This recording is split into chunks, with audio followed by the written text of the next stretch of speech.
Welcome to Flavor Balance Heat, the podcast for hot sauce lovers and makers. Welcome to Flavor Balance Heat, the podcast for hot sauce lovers and makers. I'm Spike. I'm Claire. And I'm Tim. And today we have a special episode of Flavor Balance Heat. We're all talking about co-packing. We've had a lot of questions over the years about co-packing, and so we thought we would have a dedicated subject episode. And so here we go. How y'all doing? Good. Doing great. Excited to talk about co-packing. Right. This is weird without our normal, it feels weird not like our normal little smooth getting into it. So how'd you get into co-packing? Well, yeah, that's actually probably a good way to start. There you go. Tim, you're not usually here. Why don't we start with you? Sure. By accident, by reversing into it, I suppose. When I was making the Palm and Acre product, Jason Roby from Jay's Small Batch was making his product up in LA. We got to talking back and forth, and he said, hey, if we put our heads together, we can bring down the overhead for both of our brands. So, hey, that's a great idea. Let's do that. And the split second that we did that, a lot of people that we knew from the industry caught wind of that and said, wait, you guys are making sauce together. Do you want to make my sauce? And at first we said, yeah, sure. Okay. Never hurts to keep the machines running. And then that just took on a life of its own. It just spread like wildfire.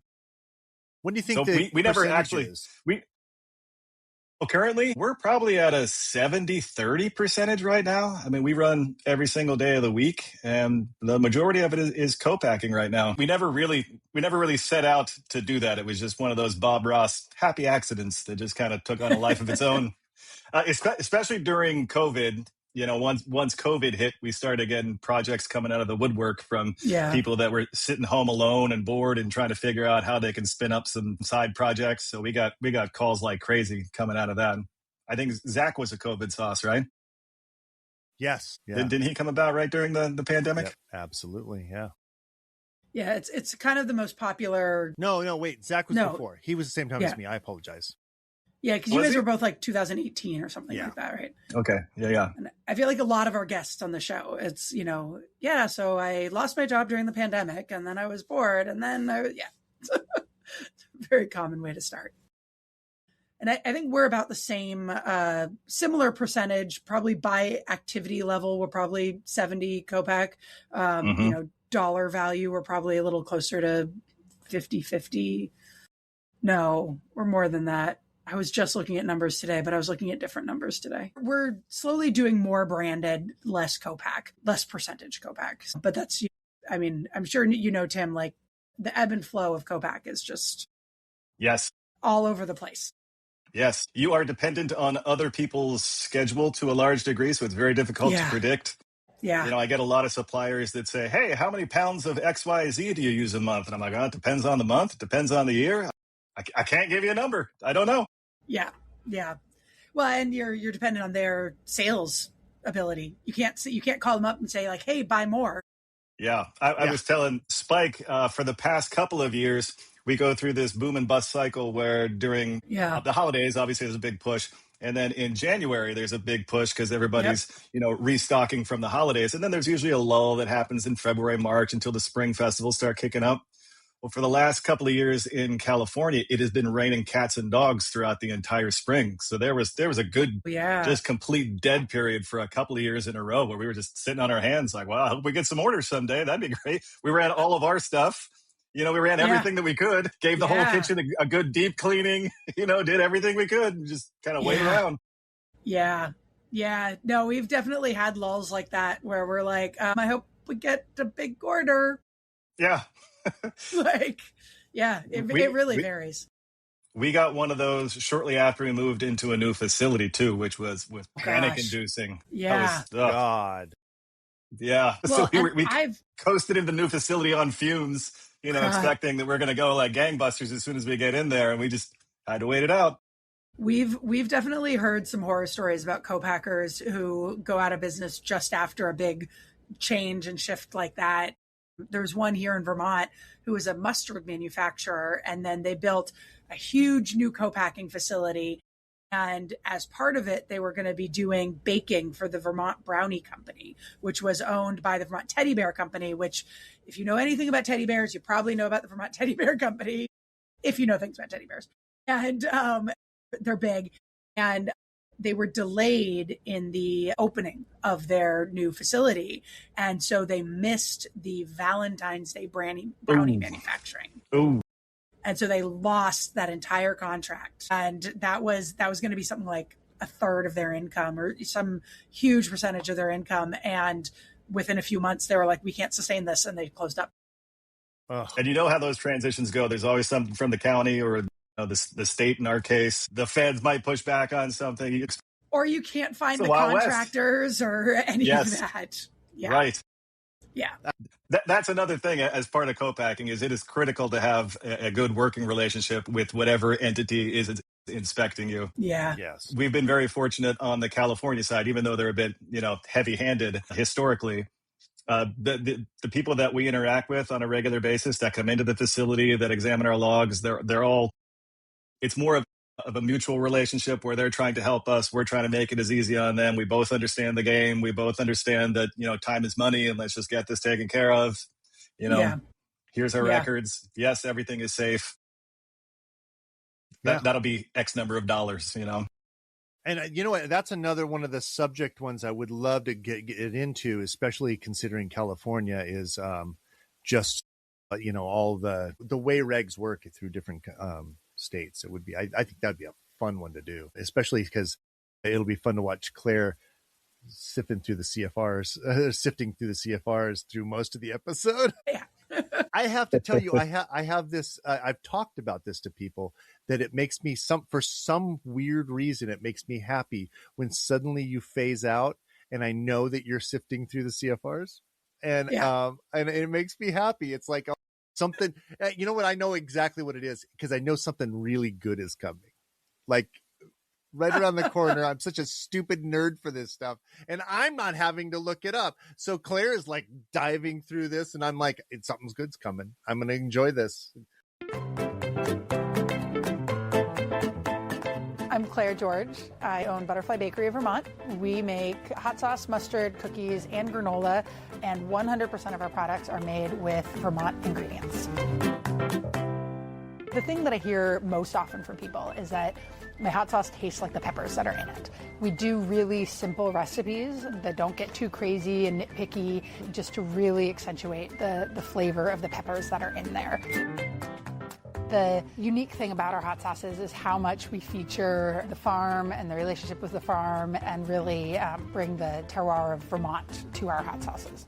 I am pretty sure I am the #1 purchaser of Vermont-grown chili peppers. I would love it if there would be a legitimate pepper market in Vermont where people would know Vermont for its peppers. We're all better for supporting each other. And I think that part really shows itself with the collaborations that I do with the other businesses and the other farms, that I love working together and coming up with new ideas and presenting each other with new challenges. And I think overall that's the attitude here. And I absolutely love it because that's my attitude. I try to live my life with love. The ingredients that I use, I would say that my values are reflected in that I use ingredients that, again, feel good, feel loving, feel supportive. The relationship with the farmer was how it all began. If I changed the reason for it being, if I went out and bought some commodity peppers, it might not be as good.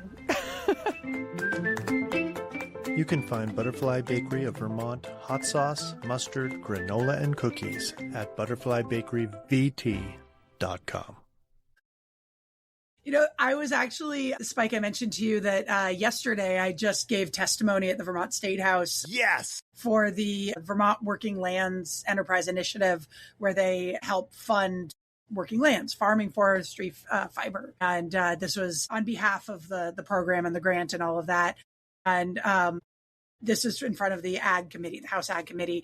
And of course, these are all agriculturally minded legislators. And so they know about a lot of stuff. And I made some comment about that we're that we're dairy handlers. So besides everything else that we do, we're also dairy handlers. And several of the legislators kind of perked up. They're like, oh, that's the only room that I would get that reaction to being a dairy handler. And I was like, yeah, so we know a lot of rules. We know all of them. So we don't know the alcohol rules, but we know all the ag rules. So I pulled up on ChatGPT just a few questions that people might have. And I think these kind of things we could roll through really quickly because I have a couple of other just silly things. Now, to talk about our side is we've just started doing some co-packing. We've co-packed for one company. We're starting with another, and there's one more we're talking to. And I'm not sure if we're going to do more or not. I'm kind of iffy on it. And as I'm sure you guys both probably went through as you started on that journey, like not being positive about doing that. Or did you not? Did you have any questions, or did you just go, yeah, we're going to keep doing this? We definitely had the questions of that because it is a tremendous responsibility and burden to have that upon your shoulders. Right? It's like daycare. You're dealing with someone else's child and you're trying to make sure that everything is fine when you hand it off to them. So we definitely went back and forth about, is this something we really want to do? Yeah. For us, like, honestly, I love making things. Like, I love making things. And the idea that I could make stuff and other people would go and sell it, amazing. Like, absolutely amazing. But it's actually more been in recent years that, like, I've been like, there's a lot of difficulty with this and a lot of risk with this and a lot of lack of control. And so we're not phasing it out. I especially like the small co-packing that we do, which is something that a lot of people don't do. Mm-hmm. And that's a little easier. Like, it's just, there's more of some kinds of hand holding, but less of other kinds of hand holding with the really small level co-packing. So, but I don't know. I mean, I don't think we're going to ever walk away from co-packing because I really like making things.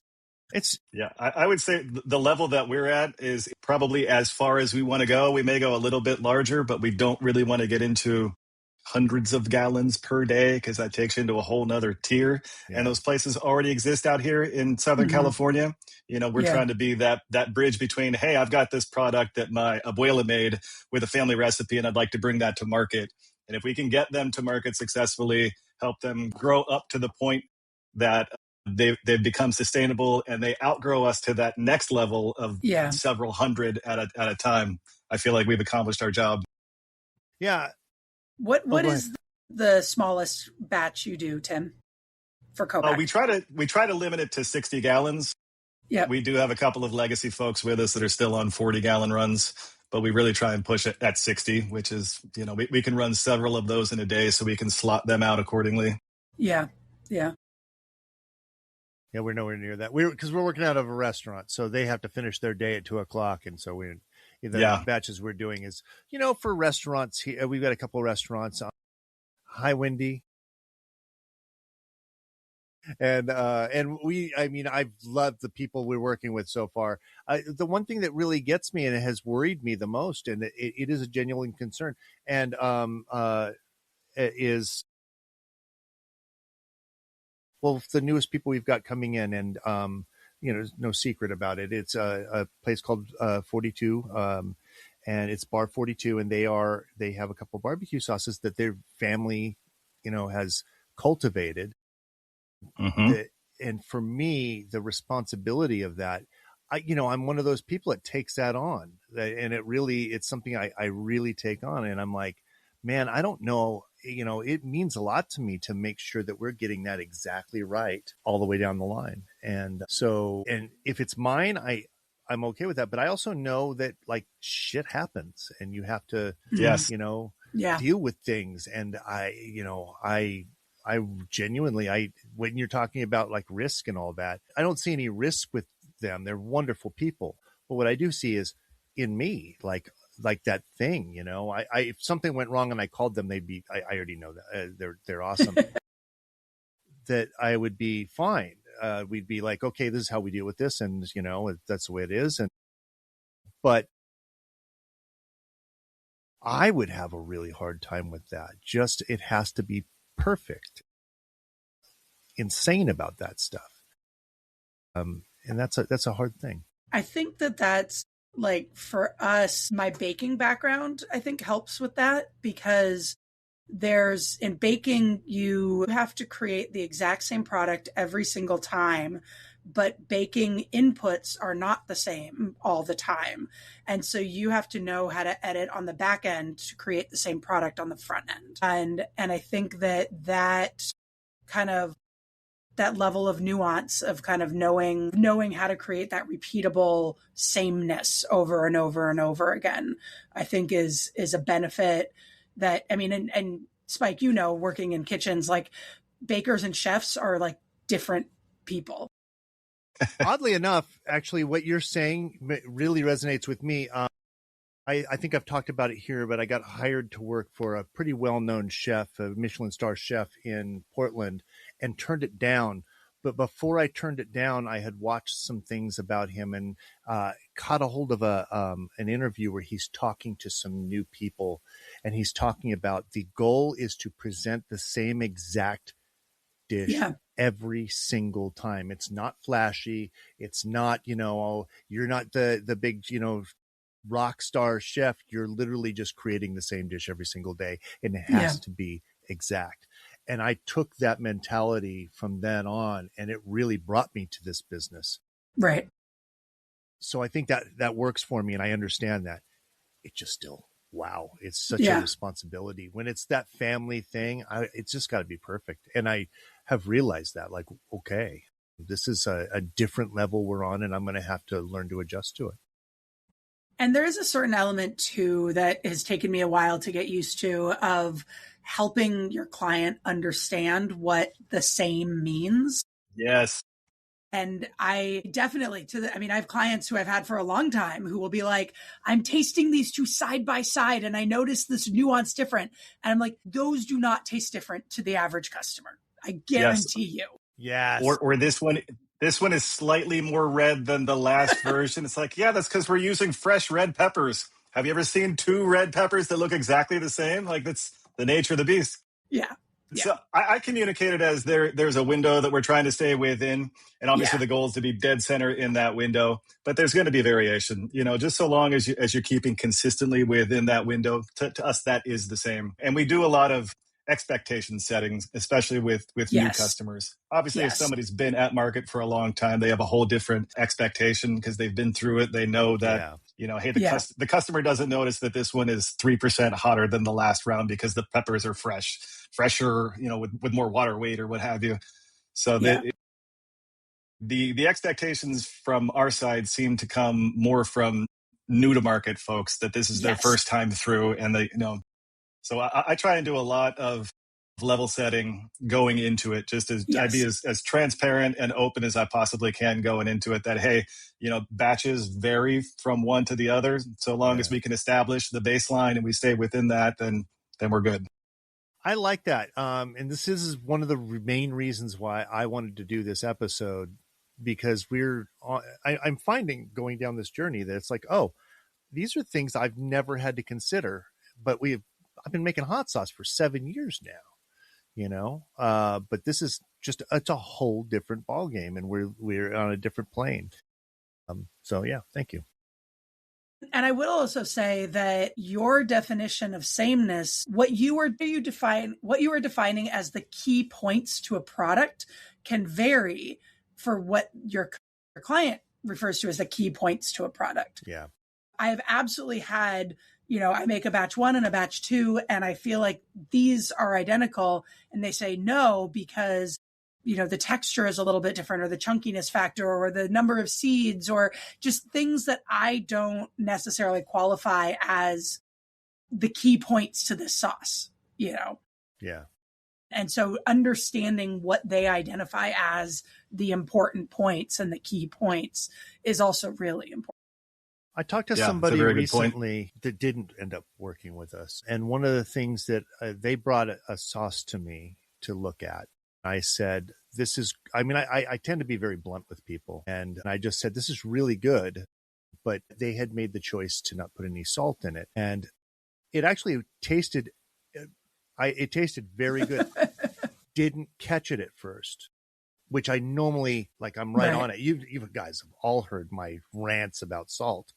And I didn't have that. It was a really good sauce. However, question after that was, or my answer to them was, listen, you are going to be putting, it's that same rant. You're putting an under-seasoned sauce. You're on your own food. You are over seasoning to the point where this goes on perfectly. So it fits, but you're putting it on a shelf for people to bring home, and they're not going to know to do that. And so when you're putting an under-seasoned sauce on perfectly seasoned food, you're under-seasoning the food. And so you have got to keep that in mind. You need to make sure that there's some seasoning in there. And, and like in Zach's case, he's salt sensitive, so he goes a little lower. There's nothing wrong with that. But if you're putting none in there, you are literally going to be like pulling the food way back. I think a little under is nothing wrong with that. But the other, I think you've got to be able to, maneuver. And it is wild to co-pack a product that you yourself don't like and would never take to market. And so Tim starts laughing. Thankfully, we don't have any of those.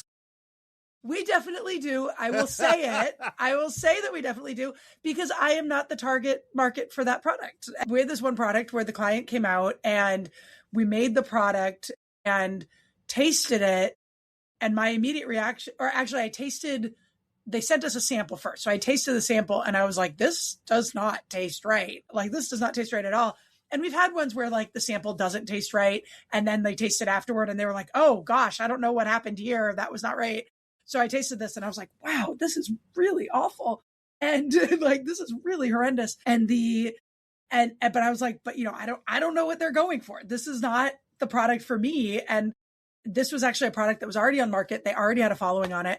And we made the test batch and I tasted it and I was like, that tastes exactly like the sample.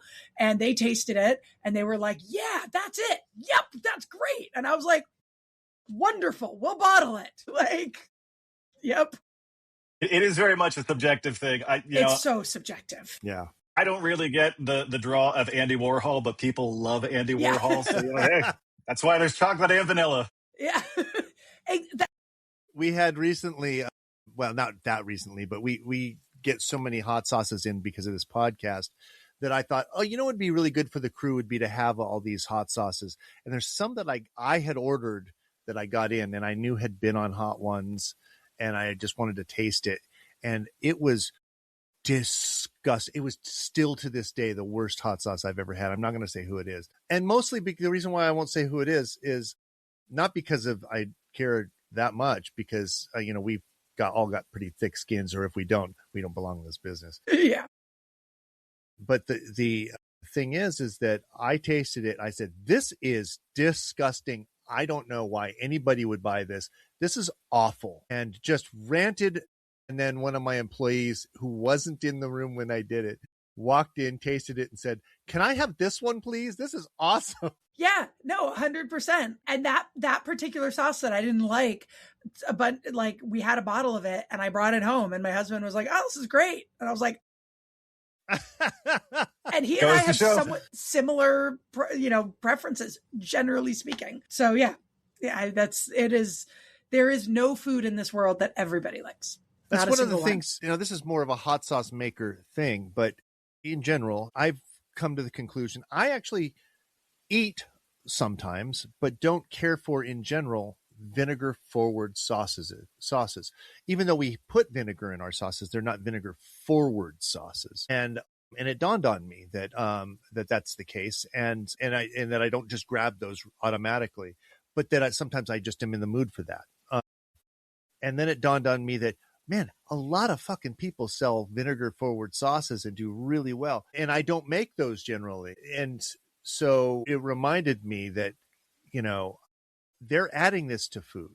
It's not the meal. I tend to make sauces that could be like, because I'm so used to being a saucier, that it's a part of the meal automatically instead of just an addition to the meal. And so that's what happens. That's this complete, total psychology of it, is that I'm making something that can be a part of the meal, or that is the meal, and they are making something that's a part of the meal. And it was like one of those, oh, we just eat different shit. Yeah. Yeah. That's it. Flavor Balance Heat, the podcast for hot sauce lovers and makers, is brought to you by Irish Spike's unique hot sauces and Vandal pepper sauces. I'm Spike, the owner and executive saucier. Our sauces are handmade in the Pacific Northwest using the best possible ingredient. We believe that hot sauce equates to a balance of sensational heat coupled with a robust and complex flavor profile. Live your hottest life with Irish Spikes. Irish Spike's unique hot sauces and Vandal pepper sauces are available at saucecult.com. Yeah, our sauces are vinegar forward, and it's the number one complaint that we get about our sauces. People are like, it's too vinegary. And I'm like, then our sauces aren't for you. I've told people the same thing before. If somebody's trying a product at like a farmer's market years ago, hey, I don't care for X, Y, Z of this. Yeah, it's not for everybody. It's just the nature of the beast. Yeah. I would say that your sauces are pepper forward because yeah, vinegar forward, meaning that there's going to be way more. If that pepper's at least equal or more, then I always think of yours as pepper forward. But you do have a lot of vinegar in there. Right. We do have a lot of vinegar. Yeah. Well, and to me, it's balancing with the salt. Like if we don't have enough salt in there, then it's going to taste, super vinegary right up front. But absolutely. But yeah, no, that's just the complaint that we get. And I'm like, meh, I like really vinegary sauces. So I'm a fan as well. Yeah. I've had people that have come up, this is years ago, at the farmer's market, and you hear some of the funniest thing at farmer's markets and, events when you're interacting directly with the public. And I had one person say, don't you have anything that's just not acidic at all? No, we definitely do not. Yeah. I've played with that a lot lately. We just made, this should be out by the time we come out with this, but I made, and it's going to sound crazy, you know me, I just make stupid stuff. And this is a gimmick sauce. It's just a joke that turned into a sauce. Literally, I made s'mores hot sauce. And the goal was to make sure that we got the acidity down low enough so that you could taste s'mores, but still stay within, we had 3.8 is our thing. So we had to hug 3.8. And so, that was kind of my goal. And I've had to do that a few times lately to try and get that thing that I'm looking for. But I'm actually, after having that little realization, kind of looking forward to doing some, more vinegar flavored forward sauces to see how I can do with that. It's kind of, Claire, it's the same thing. We are similar in that way. That challenge, it's like experiment. Yeah. Oh my gosh. So we made a sauce that had cucumber in it. We have way too many cucumbers and we're just trying to use up some cucumbers. And the problem with cucumbers is they subtract flavor. And so it's a cucumber chipotle. This is actually going to be launching really soon, but we've changed it dramatically. It's cucumber chipotle, and it pulled away so much flavor in the cucumber pulled away so much flavor in the chipotle. It tasted like a campfire, and it was like all smoke, and there was nothing else. And like, you've had our smoke sauces before, like they don't, like we're not like super aggressive in the smoke, and so we kept kind of making edits to it. And this was like the most edited sauce, because normally like I kind of know what we're going to get before we make it. And I'll be like, okay, a little bit more salt and maybe a little bit more maple and we're good to go and let's be done. But like this, we just kept having to go back and back and back. And at one stage I was like, this smells like a smoker's apartment. And then we got a little farther and it smelled like a smoker's couch. What was happening? It was the most like, good God, what the hell? But we ended up really leaning into maple and lime, and that like balanced, it took away some of the acridness from the smoke, which was the really offensive part that the cucumber was like leaving behind.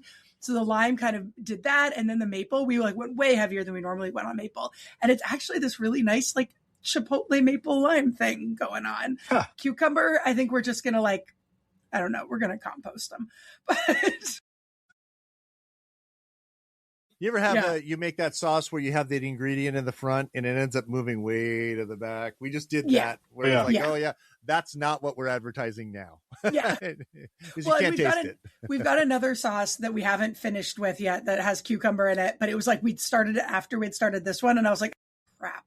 What and then we're like, oh no, we're gonna have 2 cucumber sauces, and I'm like, no, we won't, because we're not gonna even talk about the cucumber that's in that chipotle one. We're just buried it in the back. It's texture now. That's why it's there. It's there for texture. Anyway, here, so I got co-packing. The co-packing, yeah. And I like this. What are your storage and fulfillment capabilities? And again, these are things that a customer would ask, but because ours are very, very limited. Like if we're making it, you need to take it now. I don't know, Tim. If I remember, I've been to your facility. I can't imagine there's any room for you to keep that stuff. Although I think you have another area that I didn't see. We have a pretty limited space where it's a bit of a breathing act where raw goods and empty bottles breathe in, and then we fill them up, and then we expect them to breathe right back out. So It's like we're us. either putting it on a pallet and shipping it to you or coming to pick it up. So we don't really have storage capability at all. That's one of the beauties of co-packing is that you don't have to keep it on hand. You just, get it the fuck out.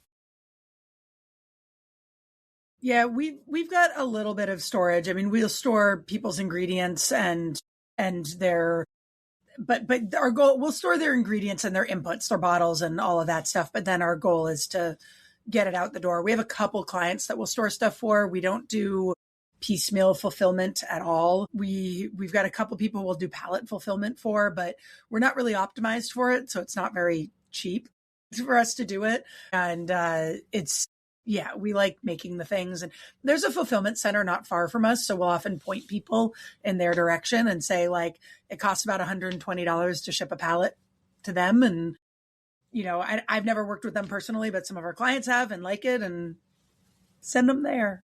There you go. Yeah. We do hang on to some inputs for a couple of our bigger customers and people that have been with us a while. One thing we do hang on to is labels, which, oh, good Lord, that is a problem in and of itself. Just the sheer number of labels that stack up. Yeah. We've got that because we have a lot of sauces. Claire, you too, I bet. Our labels aren't so bad just because we've kind of gotten used to it. And we do other storage too. If all we did were label storage, like that would be a lot. But I don't mind storing stuff, and we do charge for storage. So we make a few $1,000s a month off of, storing stuff in our place. But I'm feeling envious of the fact that you don't hold on to inputs, because one of the things that we run into when a client goes out of business is we often get stuck with their stuff. And then, if sometimes they'll leave us with a bill that, that we're sitting on. And so sometimes we can use their stuff to cover that cost. Like one client went out of business and they used Woozy bottles, and we don't use Woozies. And so we're like, well, now this is handy. We have clients who use Woozies and we can sell it to them. And it covered their, the bill that they left behind. But we have a bunch of just little random ingredients. And so right now we've been talking to the food bank and the gleaning folks and trying to get them to take whatever they can take and just clear out this extra space that it's just sitting there. And then, we have another client who didn't go out of business, but his stuff expired. His ingredients expired. And he's like, can you throw them away for me? I'm like, can you pay for them to be thrown away? This is not a small amount of ingredients. So, well, and that brings up another question. Yeah. When you order, well, Claire and you and I have talked about this privately, but Tim and Claire publicly, how do you do that? Like, do you order? Do they order? How do you work that? How does that work for you? I mean, clearly ordering doesn't work that everything gets used. And, what do you do with the extra? How does that work? So primarily on our side, I try to order on a per project basis for most of the special ingredients. We bring in our own glass. And so we typically give people an out-the-door price that includes the glass, all the packaging, all of the raw goods, all of the processing. It's an out-the-door cost per case. So idea. Everything that we're bringing in to the kitchen. It's not necessarily dedicated to that specific project necessarily. I've already taken into account that if I'm ordering, 40 pounds of green bell peppers, but I'm only using 20 pounds that I've got, I'm only accounting for the 20 and not the extra 20 in their pricing. Yeah. So that's one way that we really address it, is that it's almost communal, where everything comes into the kitchen, and then we try to route it as we can to salvage specifically the fresh produce. For some of the special order items, that's kind of on the brand owners. Like we have some folks that'll bring in very, off the wall ingredients. And I basically tell them, hey, look, send that down. We'll hang on to it for you down here. It's not going to get used by anybody else here. It's got your name on it. It's yours. But don't send us a pallet. Send us, if you need 10 pounds, send us 12 pounds or 10 pounds exactly if you can get it. But a lot of times we'll have people say, well, I can get better pricing at a pallet. Yeah, but then you're going to pay for pallet storage, indefinitely. Yeah.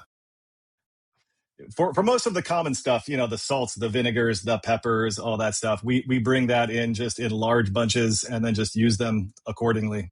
Got it. So basically every single one's a little bit different, but I mean, I'm sure you have a specialty item, at least one per sauce, because otherwise it would be the same kind of sauces. Right. The specialty items I go very, very light on in the ordering because I know I'm not going to use that again until the next time they run this product. So obviously you're not getting the best price at volume for that particular ingredient, but you're also not paying to store it for the next 2 years until you run through it all. That's good.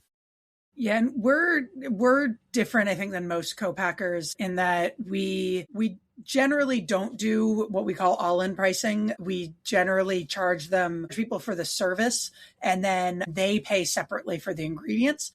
They can buy anything that we stock normally, so peppers, white vinegar, salt, etc. They can buy from us, or they can buy it separately, but they like a really small client who just wants like a micro batch or something. Like there's a minor league baseball team here that we make a sauce for, and we give them all in pricing. It's all the ingredients we normally have here. That's pretty straightforward. But any of like our, commercial clients who are ordering in large quantities, they are going to have their own stored ingredients in our facility. They can buy directly from us if they want, or they can buy separately. And then if there are any ingredients that we don't stock, then we help facilitate the purchase of it, but it has to be paid for by them. So if they have used, orange juice concentrate or something like that, then we'll say Coloma is a really great place to get orange juice concentrate. It's made for the beverage industry and it's got good flavors, but you go order it. And we'll point them in that direction. We do have a few distributors that we work with that make it really easy. So I'll say I'm, ordering ingredients for Spicy Shark or, something like that. And I'll go ahead and put those orders in. What I generally tell new clients is if I have to make a phone call, you're ordering the ingredients. If I can shoot an email, I can order it for you. Because generally I'm telling them what they need anyway, and they don't keep track. And so we keep everybody's inventories are separate. Every ingredient that comes in is marked for who owns it. And it lowers our top line gross sales to not be buying their ingredients for them. But it means I don't have to keep track of how the pricing changes on their random ingredients. That's their responsibility. It's their finances. It's their responsibility. Tune in next week to hear part 2 of the Adventures of Co-Packing. This has been a Spike Mind Media production.